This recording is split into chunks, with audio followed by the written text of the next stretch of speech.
Star प्रवाहावरील सुख म्हणजे नक्की काय असतं या मालिकेतून जयदीप गौरी ही भूमिका साकारत अभिनेता मंदार जाधव आणि अभिनेत्री गिरिजा प्रभू आपल्या भेटीला आले.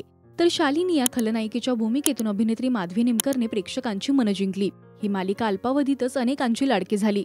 शालिनीने जयदीप गौरीच्या आयुष्यात अनेक अडथळे निर्माण करण्याचा प्रयत्न केला. काही काळासाठी ते दोघे सुद्धा वेगळे झाले, पण त्यांचं प्रेम पुन्हा एकदा त्यांना एकत्र घेऊन आलं. या सगळ्यात माई, दादा आणि घरातील अनेक मंडळींचा मोठा वाटा होता. तर अखेर मोठा डाव रचत शालिनीने जयदीप गौरीचा खून केला आणि आता मालिका 25 वर्ष पुढे गेली. या सगळ्यातच जयदीप गौरीचा अधिराज आणि नित्या म्हणून पुनर्जन्म झालाय. जेव्हा गावात नित्या आली तेव्हा त्या दोघांमध्ये सुद्धा वाद पाहायला मिळाले, पण आता त्या दोघांमध्ये सुद्धा प्रेम खोलत चाललंय. तर राजमा म्हणजेच त्यांची लेक लक्ष्मीनी मात्र त्यांना ओळखलंय. तर परदेशातून शालिनी पुन्हा गावात आलीय आणि तिची कटक कारस्थानं सुरूच आहेत. या सगळ्यात आता अधिराजला मारण्याचा सुद्धा प्रयत्न झाला. तर या मालिकेने तब्बल 1000 भागांचा टप्पा पूर्ण केलाय. यासाठी सगळीकडूनच मालिकेच्या संपूर्ण टीमचं कौतुक होत आहे. एखादी मालिका नकळतपणे आपल्या कुटुंबाचा भाग होऊन जाते. दररोज त्यावेळेला मालिकेचे चाहते मालिकेच्या प्रत्येक भागासाठी उत्सुक असतात.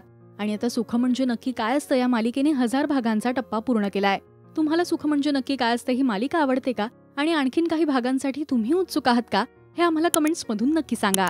मराठी टेलिव्हिजन विश्वातील बातमी, अपडेट्स आणि गॉसिपसाठी तुम्ही सबस्क्राईब करा राजश्री मराठी शोबोज.